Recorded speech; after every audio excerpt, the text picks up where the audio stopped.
In this video, I will show you how to change your name on Instagram without Facebook. First of all, go and open your Instagram app like this. After you open your Instagram, now tap open your profile at the bottom right side.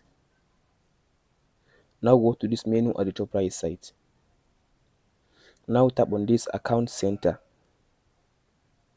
After I open account center, as you can see now my Instagram account and my Facebook account are connected. So tap on this profiles.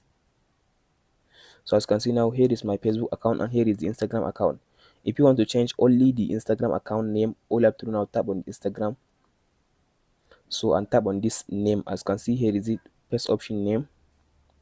So as you can see now, here is it option. Now we can go ahead and type in your new name on your Instagram account and tap on this save button. It will change only the Instagram account without the Facebook account.